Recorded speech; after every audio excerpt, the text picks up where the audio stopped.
Olá, amigos telespectadores da TV Cultura Litoral. Começa agora uma nova edição do Opinião Litoral, que recebe hoje, nesta terça-feira, dia 10 de dezembro, o comentarista do programa, o advogado Roberto Mohamed Amin Júnior. Boa tarde, Roberto. Prazer em recebê-lo.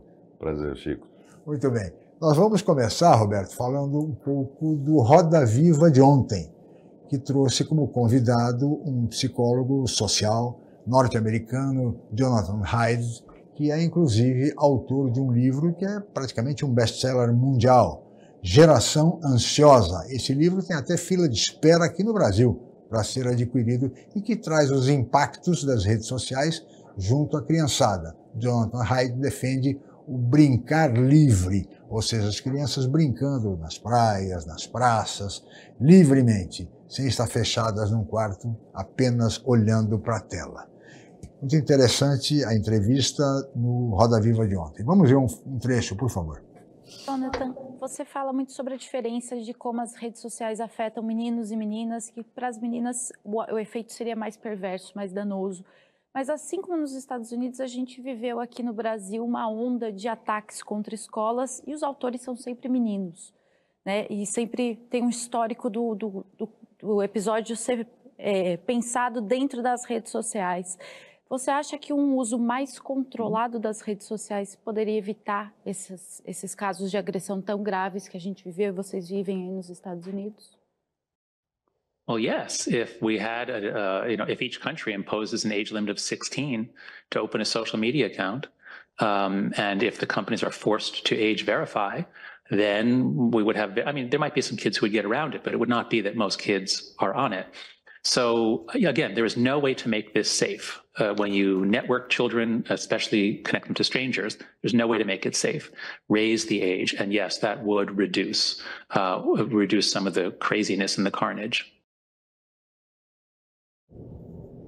Muito bem, um trecho a respeito dessa questão que é sempre muito grave, de ataques que são feitos até com uma certa frequência nas escolas e tendo como pano de fundo muitas motivações provocadas pelas redes sociais. É o tema do momento, não, Roberto, essa questão? Sim, eu só queria fazer uma observação. Eu acho que a rede poderia... Eu não acho que essa entrevista dele estava no formato do Roda Viva. Eu acho que o Roda Viva se caracteriza pela pessoa no centro da roda. Né? Tudo bem, mas eu acho que um programa de entrevista, porque foi sensacional. O cara tem uma posição... E a gente, a semana passada, fez o programa com o filho do Cortella aqui, sim, que inclusive, comunicando ao nosso telespectador, a partir de janeiro será comentarista fixo do Opinião, o que nos vai dar um grande prazer, claro, e um nível de programa, sem dúvida nenhuma, muito grande.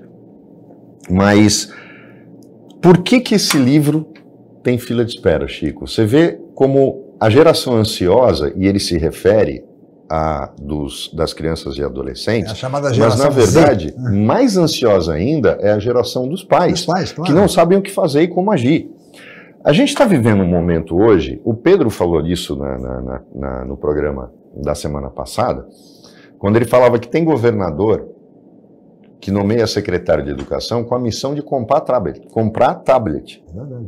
e sistemas educacionais para o uso nesses equipamentos. E acha que com isso está fazendo revolução na educação.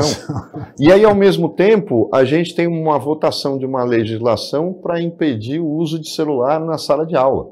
Então você vê como a gente vive uma série de contradições e uma discussão muito rasa na educação. Sem dúvida.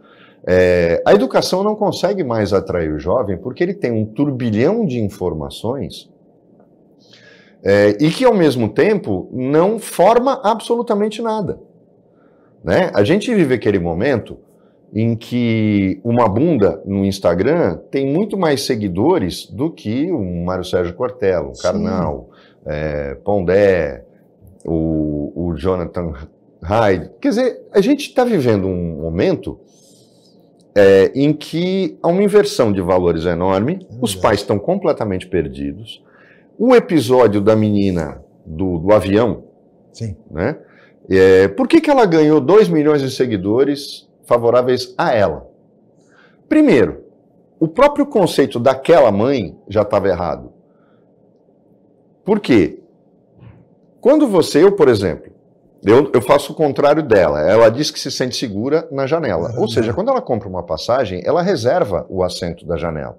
Claro. Eu já faço o contrário, eu fico no corredor, porque eu não quero ninguém enchendo meu saco. Mas imaginem só, aí chega uma mãe com uma criança e ela quer sentar na janela, só que aquela pessoa reservou antes aquele assento, porque ela só viaja na janela, seja lá por que motivo for. E o problema maior não foi a mãe da criança. O próprio pedido já era insensato.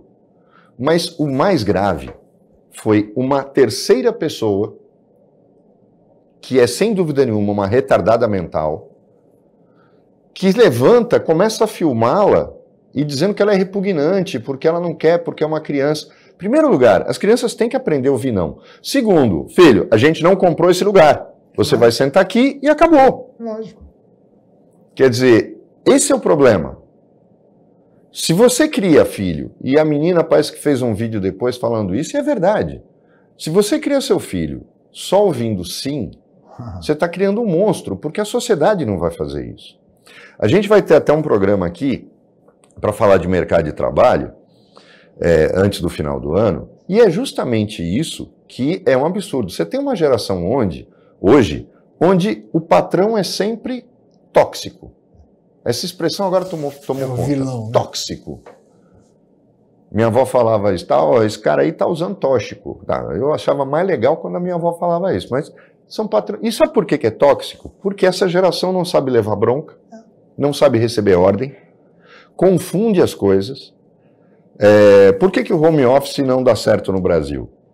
Porque o home office se virou sinônimo de trabalhar 2 horas por dia. O resto, eu vou fingindo que estou trabalhando, eu estou jogando no computador, estou fazendo... Não trabalha nem estuda, não quer fazer qualquer coisa. Exato. E aí é uma geração hoje que, no ambiente, você não consegue hoje arrumar profissionais que... Eu não estou dizendo que as gerações anteriores foram diferentes, Chico, mas a gente trabalhava na diversidade.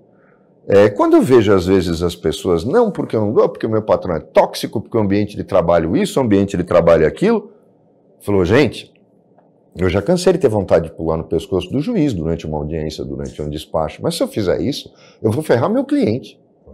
Ou seja, eu canso de engolir sapo para poder chegar em algum lugar. Essa geração agora não quer engolir nada. Não sabe nada. Então, a gente está vivendo um momento, quando explica esse livro, os pais estão perdidos. Mas estão perdidos por quê? Porque eles não querem impor limites aos filhos, porque eles acham que tudo que eles tiveram na sua educação e nas gerações anteriores estava errado. Né? É uma geração permissiva. Exato. Permite tudo e está tudo certo. Né? A posição que ele coloca, Chico, é muito interessante, mas é preciso a gente entender o seguinte. Vamos olhar para o que era, por exemplo, aqui, a nossa casa, a TV Cultura. A TV Cultura teve, ao longo dos anos 70, 80 e 90, um papel fundamental na formação das crianças. Sem dúvida. Enquanto você tinha Xuxa, você tinha Mara Maravilha, você tinha esse tipo de escrotice nas redes comerciais, você tinha a cultura, e aí todo mundo fica falando de Rá-Tim-Bum, a gente é mais velho. Vamos voltar lá para trás. Bambalalão. Professor Tibúrcio, o primeiro personagem do Marcelo Taz, que começou na TV Cultura.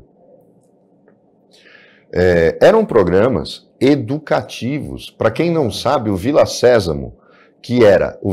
Tu acha que o Vila Sésamo eram os Muppets no Brasil? Não, o Vila Sésamo usava os personagens dos Muppets americanos, mas tinha um formato completamente brasileiro. O Vila Sésamo foi criado aqui, ele não era uma versão brasileira dos Muppets, ele usava personagens dos Muppets. E o Vila Sésamo, que tinha um elenco, Armando Bogo, Sônia Braga, Araci Balabanian, era uma produção conjunta da Globo com a TV Cultura. E era um programa maravilhoso, e que tinha esse lado do ensinar matemática, de ensinar de uma forma lúdica. Exatamente, educativa, mas de forma lúdica. A gente até conversou aqui com o Pedro, há uma inversão hoje, e as pessoas não estão se atentando para esse perigo, Chico. Se você pegar todos os métodos educacionais, Montessori, Jean Piaget e tal, é mais ou menos, embora não seja exatamente isso que é seguido em todas as escolas, mas existe um processo de aprendizagem na infância que não pode ser invertido. E está sendo invertido por causa dessa coisa de dar celular ou tablet para a criança com 6 anos de idade. É verdade. Mas para a criança deixar o pai sossegado no restaurante. Essa é a questão. Que é a passagem do concreto, semiconcreto e o abstrato. O que é isso? A criança, ela consegue entender caneta. O que é uma caneta? Caneta é isso. Ela vai no concreto e ela sabe que aquilo, aí ela começa a aprender aquilo que você consegue mostrar no concreto. Depois ela vai para o semiconcreto, que a ideia, começa-se aí a ideia da analogia, para depois você ir para o abstrato. O problema dessa educação eletrônica aos 5 anos de idade, 6 anos de idade, Chico, é que você transforma o abstrato em concreto. Concreto. E a criança não pensa. E a criança não faz as fases que deveria ter de aprendizagem, o que lhe facilitaria o desenvolvimento. A gente está criando, por isso que a gente está criando uma geração ansiosa, porque eles querem tudo para a hora. Eles querem tudo imediatamente. Agora, os pais também, por serem permissivos, Roberto, deixaram de, como diz o Jonathan Haidt, deixaram de brincar livremente com os filhos. Não vão à praça, não vão ao parquinho, não vão à praia. É muito melhor para eles, pais, dentro da sua acomodação. Deixa em casa, põe no quarto, toma aqui o celular, olha que bacana, vem aí. E fica horas e horas e horas no celular.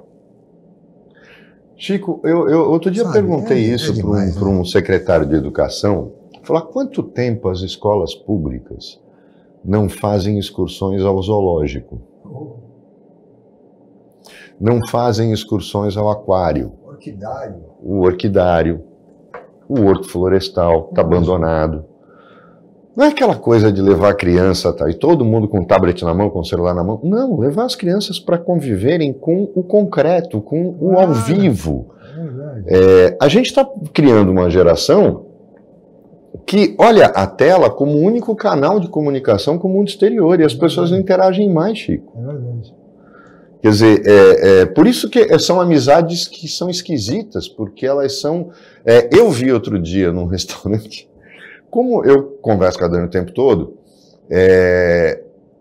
eu vi num restaurante uma pessoa, um casal senta e cada um com seu celular. Sim.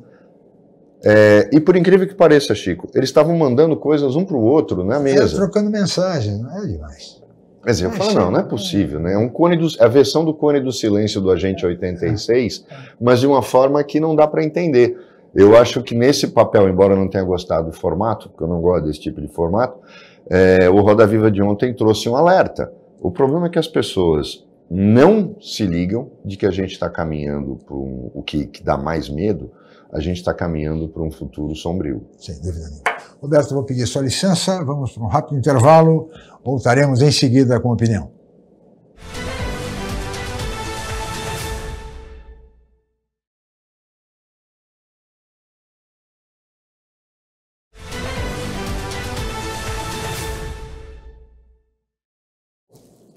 Muito bem, estamos de volta com a Opinião Litoral desta terça-feira, dia 10 de dezembro, e agora, neste bloco, recebendo a presença do nosso amigo, colega jornalista, produtor musical, Regis Tadeu. Regis, boa tarde. Boa tarde, tudo bem aí? Tudo bem, pessoal? Tudo tranquilo aí? E recebê-lo mais uma vez. Marco, veio com o maior prazer do mundo. E já vou reclamar logo de cara que o programa é muito curto. É verdade, ele reclama. Eu reclamo tanto. Não, o Regis hoje veio a lá rebordosa, né? Por causa... Eu tenho, na verdade, eu tenho que ter um corte de cabelo condizente com a minha idade, né? Adequado, portanto. Exatamente. Não, Roberto? Eu sou velhinho já. Muito bem. Mas olha, Roberto, temos uma pauta aí extensíssima desde o fato do presidente Lula estar se recuperando de uma cirurgia que enfrentou nesta madrugada, de uma hemorragia intracraniana, por força ainda daquele acidente doméstico, quando foi cortar a unha do pé, bateu a cabeça, enfim. E na noite de ontem ele sentiu muitas dores de cabeça e, por essa razão, foi levado às pressas para o Hospital Sírio-Libanês, em São Paulo, onde foi submetido a essa cirurgia intracraniana para conter essa hemorragia. Segundo os dados, parece que está bem, mas, de qualquer maneira, é preocupante, tendo em vista que se trata de uma pessoa com quase 80 anos de idade. Roberto Mohamed. E é o mandatário da nação, né? Então... se a gente tivesse usado a inteligência artificial, a gente podia fazer aquele grito que vem nas escolas de samba quando vão entrando no sambódromo, né? E o cara, em vez de falar, olha a Imperatriz aí, gente, ia falar, olha o Alckmin aí, gente, porque tem uma história. O Alckmin tem toda uma história pessoal ele era um deputado da região de Pindamonhangaba, absolutamente discreto, foi escolhido por essa razão, pelo Mário Covas, para ser o vice dele. Sim. É aquele vice dos sonhos. Ele era a versão paulista do Marco Maciel em Brasília. Isso. Com o Fernando Henrique. O vice que não incomoda, que não enche o saco. Que não questiona nada. Entendeu, Rogério, qual é o problema? Porque o vice tem que ser vice, né? É um cargo de expectativa. É um cargo de expectativa. Nada mais do que isso. Exatamente. Ele não tem que ter função. É mais ou menos como de primeira-dama, que não existe. Né? Por isso que não pode ter gabinete. Depende da primeira-dama, né? Mas aí a gente vê. É um cargo que não existe, mas a gente teve uma Ruth Cardoso que cria o Bolsa, é responsável direta pelo Bolsa Escola e criou a Universidade Solidária, que foi uma versão muito mais avançada do antigo projeto Rondon. Exatamente. E a gente tem uma Janja. Cada um tem o momento histórico de um país tem a primeira-dama que merece. Mas, para voltar e amarrar, a questão do Lula, eu já tinha dito que a versão do cortar a unha e cair estava muito esquisita para mim. Realmente a idade, não vamos esquecer a idade, o Lula passou por um câncer, por um tratamento de câncer, teve a prisão, afetou muito, tanto psicologicamente quanto a própria saúde dele. Ele não tem um físico de atleta, né, de triatleta octogenário, né, vamos combinar também. Né? Então, eu acho que a gente pode estar diante da possibilidade de uma... E a gente já tem notado também que, em alguns momentos, ele demonstra até lapsos mentais. Né? Porque uma coisa é você gostar de improvisar, ele sempre gostou de improvisar discurso, mas transformar isso na única constante, ou seja, improvisa sempre e toda vez fala bobagem. Né? É o que eu já disse aqui, muitas vezes ele fala o que você pensa, mas quando é presidente da República, você não pode achar que o microfone é a macarronada de domingo com a família, onde você pode falar o que quiser. Exatamente. Então eu acho que tudo está apontando para que a gente tenha... E aí a gente pode até ter uma mudança institucional positiva, sem rompimento institucional. A gente torce para que os Lula se recuperem. Mas pouca gente está entendendo que muitas vezes não se trata da morte do presidente, mas do afastamento do presidente pela incapacidade de governar, como acontece nos Estados Unidos. O Joe Biden. O Joe Biden, por exemplo, no final do mandato dele, era nítido, mas absolutamente nítido, que ele já não conseguia concatenar o raciocínio de uma maneira lógica. E tem uma outra coisa, né? Quando o problema é de você improvisar, e a gente conhece grandes improvisadores, né, em todos os campos, o improviso, ele também depende de um roteiro mínimo para você realmente, em cima da pauta. Então, me parece, por exemplo, que o Lula, ele como todo octogenário, e eu que sou sexagenário, minha memória também já foi embora, então muitas vezes a memória falha. E aí, quando você entra na improvisação, você não lembra do esqueleto do roteiro. Então, você fica aí... Agora, tomara que o presidente Lula se recupere, claro. Mas vamos lembrar, né? Aqui ninguém está desejando a morte de ninguém, mas vamos lembrar que nós tivemos, na nossa história, um vice-presidente que não queria de jeito nenhum ser presidente, que foi José Sarney. Que, inclusive, quando recebeu a faixa presidencial, eu lembro disso, ele fazendo o juramento, a mão dele tremia tanto que eu até comentei, falei, cara, o Sarney está com Parkinson. Tamanho era o nervosismo dele. Então, vamos lembrar que tivemos já na nossa história um precedente desse tipo. Tomara que não, mas vamos aguardar.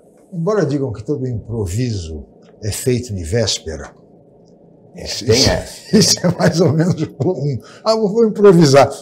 Já preparou na véspera aquilo que vai dizer. Não é o caso, se bem que eu, caso do Lula. Eu, modéstia à parte, eu sou exceção disso, porque o pessoal da produção aqui, quando chega para mim e fala, esses são os temas de hoje. Eu falei, cara, não quero nem saber. Vamos lá, vamos discutir aí. Vamos em frente, vamos tocar. Você sabe, Chico, essa história eu uma vez estava conversando com o Magrão, antes do show do Terço, e a gente comentava que o Sérgio Hades, guitarrista do Terço, sempre foi muito disciplinado, né? E a gente usou essa expressão, né? O Sérgio ensaia até o improviso. E é verdade. E normalmente o cara que não ensaia o improviso é um cara que transforma, por exemplo, uma das minhas bandas preferidas, o Led Zeppelin, o Jimmy Page não ensaiava o improviso. E tinha uns shows deles que eram modorrentos, porque o cara ficava tocando 4, 5, 6 minutos, você dormia e acordava depois quando a música voltava. Muita gente falava que o Ritchie Blackmore já era um cara diferente. Falou, não, ele improvisa muito. Não, o improviso era ensaiado. Tanto que você vê que ele é quase sempre o mesmo em todos os shows. Exatamente. É um segredo, porque o improviso exagerado, primeiro, os caras botam a banda para ficar correndo atrás deles, né? Porque eles vão ter que descobrir o que o cara vai fazer. Mas o principal é que o exagero no improviso faz com que você corra o risco de chatear as pessoas. Sim. Porque você tende a se repetir. Ninguém é tão brilhante para segurar 10, 15 minutos. Transpõe agora o Ritchie Blackmore, isso que você falou agora do Ritchie Blackmore, pro Lula. É a mesma coisa. Você corre o risco de chatear a pessoa, porque você fica lá... Porque você fica se repetindo. E, no show do ano passado ele fez a mesma coisa. E aí ele acha que é improviso. Não, ele não é improviso. Só que é aquela coisa chata e que o cara fica repetindo porque ele acha que ali ele ganha ponto. E você não tem como improvisar criando coisa nova todo dia. Tem uma hora que você começa a se repetir. Claro. Então, aqui até a gente já passou por isso. Quando ele fala que os judeus estavam fazendo com os palestinos o que Hitler fez com eles no Holocausto, ele pode até pensar isso. E você pode até dizer que existe alguma razão, mas você não pode, como presidente da República, jamais externar esta frase. Você veja que ele próprio, recentemente, o presidente Lula fez um comentário que desagradou muito parcela do governo, quando disse que o problema do governo dele está na comunicação. Como se tudo tivesse certo. Erros na comunicação, que ele fez críticas a isso, dizendo o seguinte, que inclusive, exemplificando da seguinte maneira, que a direita é muito mais eficiente nas redes sociais do que o governo dele. Ou seja, usando como exemplo vamos dizer, o espaço que a direita ocupa nas redes sociais. Mas é curioso. Regis, lembra, falta neste governo um Paulo Henrique Amorim.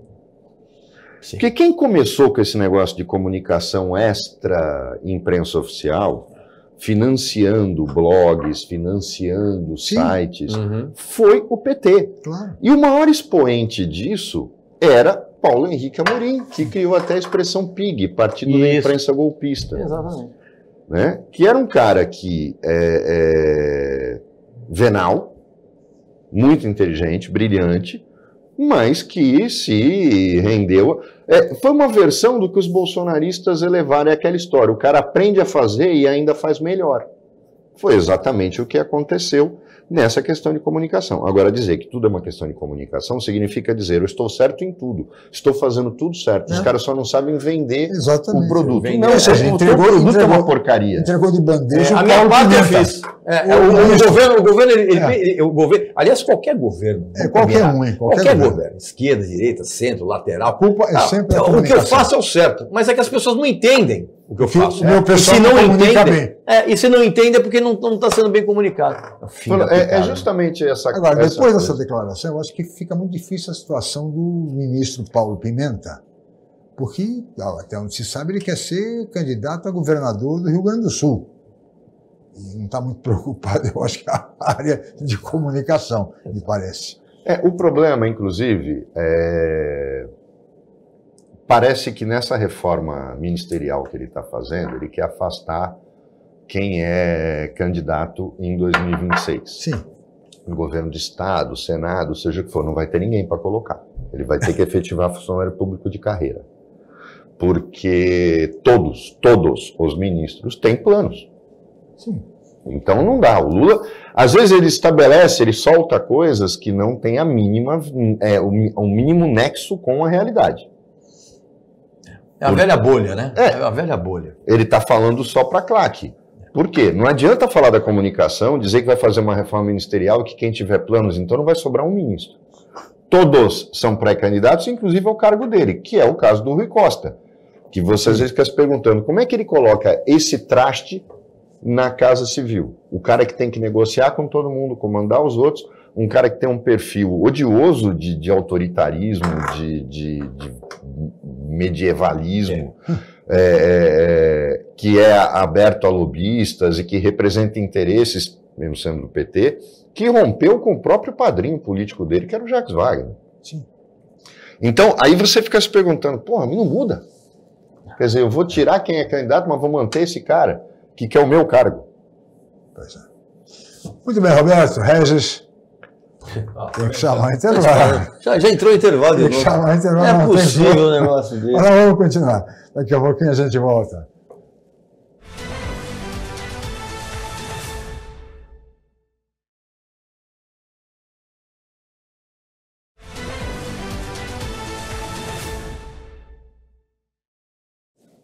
Muito bem, de volta com a opinião desta terça-feira, 10 de dezembro, e hoje recebendo com muito prazer o colega jornalista, produtor musical Regis Tadeu e o advogado Roberto Mohamed, nosso comentarista.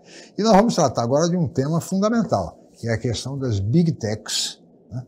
Que nós temos, aliás, um VT que trata exatamente disso e os riscos de até censura mais adiante. Vamos ver. Representam pequenas plataformas e também Big Techs como Google, Meta e Apple. Assinada por 6 associações, a nota afirma que a proposta em discussão no Supremo deverá trazer consequências graves para a liberdade de expressão e a inclusão digital, o que seria uma violação a direitos fundamentais. Atualmente, o Marco Civil da Internet estabelece que as plataformas só podem ser responsabilizadas civilmente se não removerem o conteúdo após ordem judicial. A exceção ocorre apenas nos casos de violação de direitos autorais e imagens de nudez não consentidas. Nesses casos, basta uma notificação extrajudicial. Na semana passada, o Supremo começou a julgar ações sobre o Marco Civil. A primeira é um recurso do Facebook do Brasil que questiona uma decisão da Justiça de São Paulo que condenou a rede social a excluir o perfil falso de uma pessoa e a pagar indenização a ela por danos morais.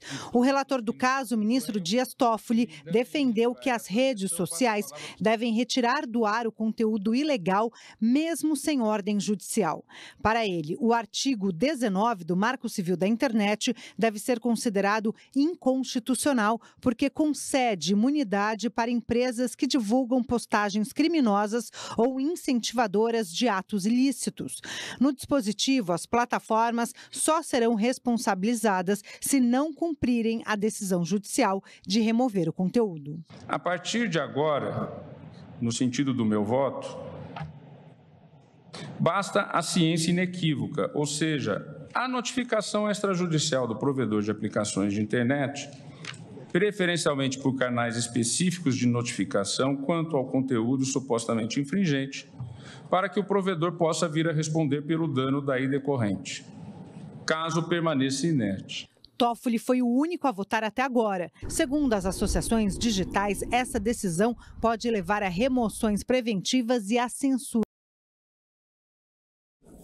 Muito bem, a preocupação das Big Techs é que isto pode levar, Roberto Mohamed, à censura. Eu acho que a gente está sempre à margem da verdadeira discussão. Primeiro vamos entender o que é Big Tech, são duas. Né? A do Elon Musk, que era o Twitter, sempre foi um saco, eu nunca usei. E na verdade aquilo não é... vamos considerar que ela seja a menorzinha das outras duas. Sim. Mas as Big Techs são duas. A Meta, que é a dona do Facebook e do Instagram, e o Google. Essas são as duas Big Techs, só existem essas duas.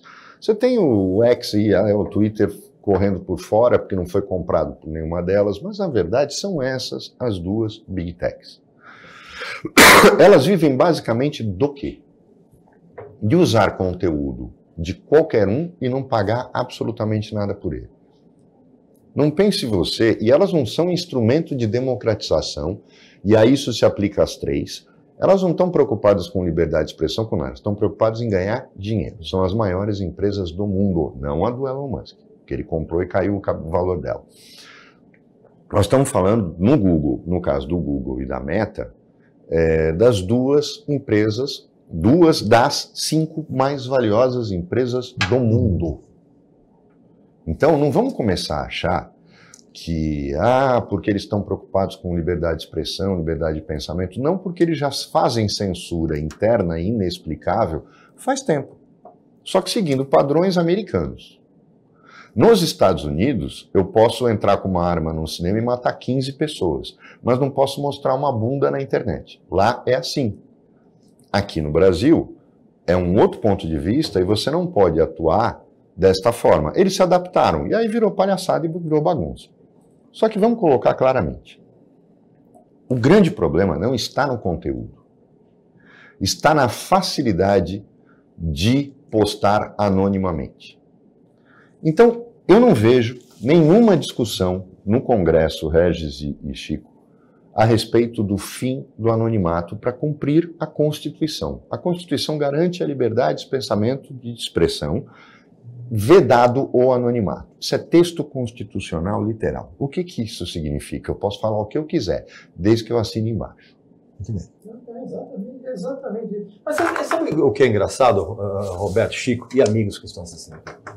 Essa discussão toda seria totalmente resolvida com uma única atitude. Um perfil, um IP. Um IP, que é o código de identificação do usuário, correto? Se você tem um IP, você tem direito a um perfil. Um perfil no Instagram, um perfil no Twitter e ponto. Você é identificado pelo seu IP. E o seu IP te dá direito a um único perfil. E eu sempre quando eu falo mal de algumas bandas, alguns artistas horrorosos, eu recebo uma avalanche de ofensas, tá sabendo? E curiosamente, outro dia foi sensacional. Eu falei, acho que mal de alguém, dessas pseudo-cantoras aí. Eu recebi ofensas de 15 perfis diferentes, todos com o mesmo erro de digitação. Então o que acontece? Isso é generalizado. O fulano, ele cria 25 perfis e vai modelando. Você resolver esse problema é o seguinte: você só pode ter um perfil com o seu IP. Acabou. Ponto. Não precisaria, vamos levar isso para o Supremo. Não, só que não é interessante para as big techs, né, para as redes sociais, isso. A partir do momento que você criou, você acabou, por exemplo, com a carta, né? A gente hoje usa o e-mail, as redes sociais, mas imagine que a sua identidade, que no Brasil continua sendo estadual, é mais uma das coisas que você não consegue entender, porque nos Estados Unidos, olhem só, como o Brasil é curioso, né? Os Estados Unidos são uma federação pura. Cada estado lá escolhe, por exemplo, o Senado americano. Cada estado tem uma forma de escolha, tem estado que é indireto, é nomeado pelo governador. Você tem estado, por exemplo, que tem pena de morte e outros não tem. Quer dizer, você tem uma legislação... Porque eles nasceram de baixo para cima. Eram colônias que quiseram se juntar para se livrar da Inglaterra, e aí foram... E cada estado novo, conforme o território americano avançava, os estados já nasciam com autonomia. Não mudou o conceito das 13 colônias originais. E lá, em que você tem isso, você tem uma única identidade nacional. Você vê que lá, cada estado pode fazer o que quiser, mas a identificação do cidadão é nacional, é o seguro social. Aqui você pode tirar um RG em cada esquina. Exatamente. Aí o Brasil, em que os estados não têm autonomia nenhuma legislativa, ele faz o quê? Ele cria, cada estado tem o seu RG. E aí você tem um número nacional, que é o CPF, que é a nossa versão do seguro social americano, e que poderia, o número já está feito, o sistema está pronto, é o da Receita. Claro. E você cria uma identidade nacional e acaba com os institutos de identificação. Acaba com eles. Você faz uma única identidade. E essa identidade poderia ter, além do seu número, ela já poderia ter também o seu e-mail. Este e-mail, que seria o seu e-mail raiz, ele pode até receber de outros, porque você tem como direcionar. Mas ele teria que ser usado para a identificação e para você criar um perfil em rede social. Ou seja, você tem que se identificar. Isso valeria para pessoas jurídicas, não prejudicaria nada. Aí fica a pergunta, por que a gente insiste em permitir que isso não ocorra? Porque a tecnologia existe para facilitar o anonimato, para você criar a tropa de choque digital. Eu vou além. No documento tinha que ter o teu IP. Todo cidadão tem o RG, o CPF e tem o IP, que é a sua identificação digital. E a partir desse IP você resolve o problema. Só que também não há nenhum interesse. Né? Claro que não. Na verdade, parece que as fake news são uma vantagem política. Óbvio.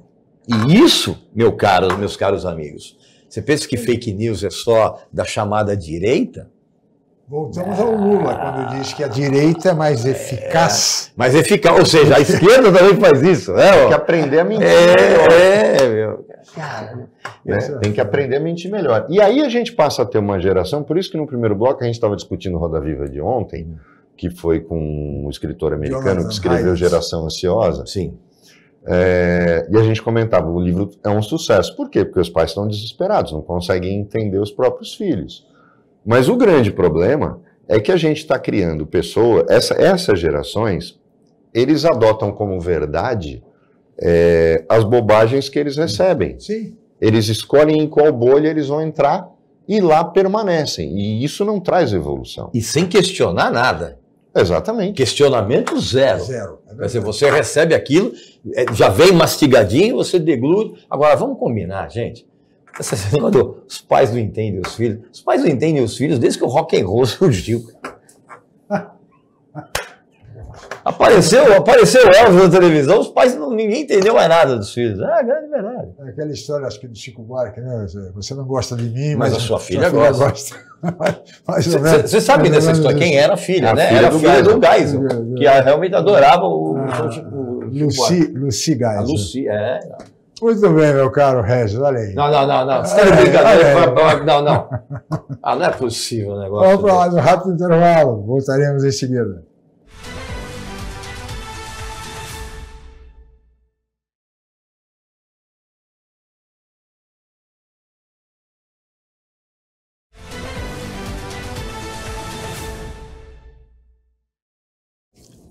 Muito bem, de volta com a opinião. E agora vamos para o último bloco do programa, viu, Regis Tadeu? Não, isso é um absurdo. Eu quero mais uma vez deixar o meu protesto público aqui, o quanto esse programa passa rapidamente. Não é possível um negócio desse. Mas quando tem conteúdo, passa rápido, meu cara. Não... Imagina. Assim, muito bem, Roberto, muito bem, Regis. Eu queria agora tocar num tema que os jornais hoje destacam, que é a determinação, melhor dizendo, do presidente do Supremo Tribunal Federal, Luiz Roberto Barroso, ao governador Tarcísio Gomes de Freitas, no sentido da utilização, desde o momento do início da abordagem, por parte dos policiais militares, das câmeras corporais. Chico, tem uma coisa, vou puxar o assunto que a gente estava lá falando das redes sociais, né? De repente, o Tarcísio virou o modelo de humildade do homem público. Ele reconheceu que estava errado. Reconheceu coisa nenhuma. Porque a partir do momento que ele estava equivocado, e mantém o derrite no comando da Secretaria de Segurança Pública, um cara que está destruindo a Polícia Civil, detonando o aparato de investigação do Estado. O Estado não tem nem legista. O Estado não tem máquina de impressão digital funcionando. Isso é um absurdo total. E esse cara que acha que a PM tem que ser a única polícia estadual, e passa um recado. Eles chamam de tropa, já começa por aí, é um equívoco. Por isso que eu digo que polícia tem que ser civil, polícia não pode ser militar. A nossa polícia militar, a antiga força pública, para quem não sabe, foi inspirada nas guardas nacionais americanas, que são estaduais. Eu já expliquei aqui o conceito que eles têm, e os americanos copiaram isso do Império Romano. As legiões de Roma não entravam na cidade de Roma. A única vez que isso aconteceu, o que houve? Júlio César toma o poder. Era justamente isso. Falou, as legiões são contra nossos inimigos de fora. A segurança de Roma era feita, e aí surge o termo milícia. Eram os milicianos romanos que cuidavam da segurança interna de Roma. As guardas nacionais, aqueles filmes americanos que você vê, o Godzilla chegando na cidade, e os soldados ali, eles não são soldados do exército americano. É a Guarda Nacional controlada pelo governador. É que eles são o aparato militar dos estados. Exatamente. E pasmem, o efetivo total das 50 guardas nacionais é igual ao do exército americano. Mas o exército não pode atuar em território americano. Por isso que eles têm guarda costeira, não é a marinha que atua fiscalizando jet ski. E a gente não aprende que isso não é criar cargo, isso é colocar o militar naquilo que ele serve, para onde ele serve.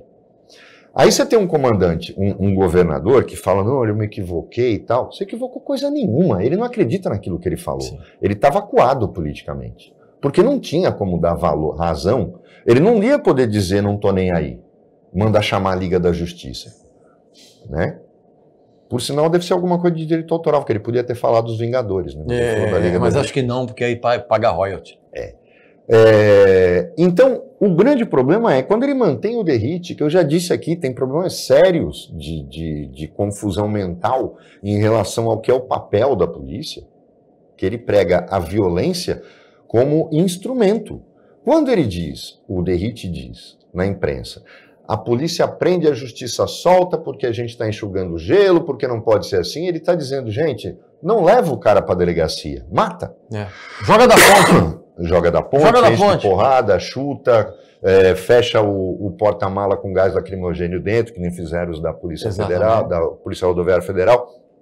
A gente está vivendo um momento em que o comandante dessa tropa diz, vocês podem fazer o que quiserem.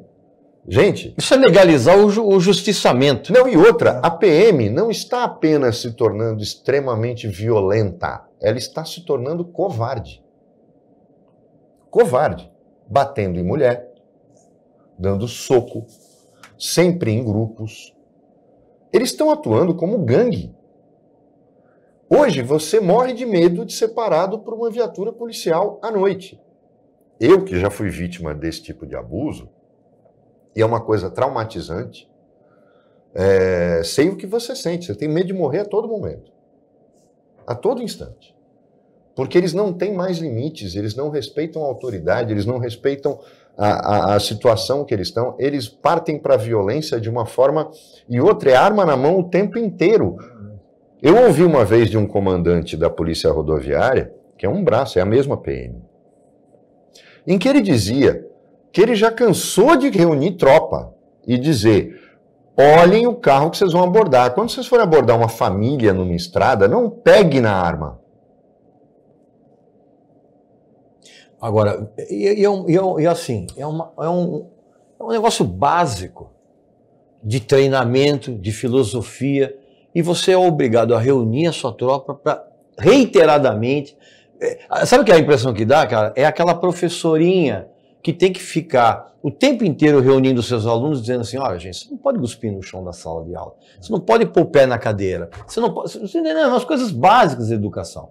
Então, agora, lamentavelmente, o que a gente tem hoje, e isso é decorrente da nossa falência como legisladores, sabe? Você tem hoje uma polícia que quer cortar o caminho.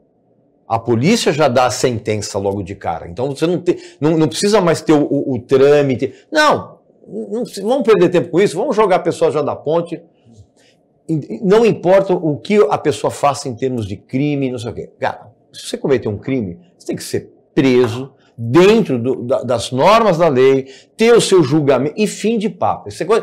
O que lamentavelmente a gente está vendo é a legalização do justiçamento, vamos dizer assim. Está legalizado, vamos. Não há mais respeito à justiça. E tem uma outra coisa, meus amigos. Essa escalada da violência policial, ela está tentando se equiparar à escalada de violência generalizada que a gente tem no Brasil. Então vai chegar uma hora que é guerra. É guerra, vai ser a guerra. Pura e simplesmente. A gente tem que olhar por uma questão aí muito simples. Quando eu falo que ficam criando, você quer criar cargos, você está falando, não quero criar uma Coab, né, que só serve para empregar vagabundo. Não é isso. Eu estou falando de, por exemplo, transformar a guarda portuária das autoridades portuárias em polícia portuária. Porque, na verdade, eles são essenciais para essas apreensões de drogas que acontecem. Não é a PM que faz. O Derrite outro dia publicou que, olha onde ele vai. Olha onde ele vai. Porque eu falo, esse negócio de estatística é aquela coisa que eu já cansei de explicar, cara. Amigo, não se iluda. É que a estatística trabalha muito com média, né? Então, eu tenho 2 quilos de carne na minha geladeira, o Regis não tem nenhum. Estatisticamente, na média, cada um de nós tem 1 quilo de carne na geladeira. Mas, na verdade, eu como e ele passa fome. Tem uma grande diferença, por isso que a gente fala, o Milei está conseguindo resultar, olha, os resultados do Milei, ele está matando a Argentina. As pessoas estão morrendo de fome em Buenos Aires. Buenos Aires está invadida, a população está se tornando população de rua, coisa que na Argentina não existia. Então é lógico que os números estão inflados. E qual é a realidade? Então você olha para a estatística, o Derrite pega e coloca, apreendi 16 toneladas de droga no Porto de Banco. Como assim apreendi?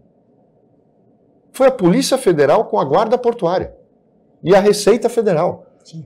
Onde ele está? O Derrite está onde aqui? Ele apareceu aonde? Onde está a Polícia Militar aí, né? Porque quando a gente fala dele, para ele só existe a Polícia Militar. E eu já disse aqui, infelizmente, a resistência do próprio secretário. Mas a Polícia Civil só tem um jeito de sobreviver. Se os delegados acordarem, pararem de ser lambisaco de governador e de líder ideológico, de falso mito, e começarem a entender. Ou eles vão para a Secretaria de Justiça, que é a Secretaria de Cidadania, ou seja, a do Fábio Prieto, ou eles vão morrer. A Polícia Civil vai acabar. E aí você vai ter semi-analfabeto fazendo BO.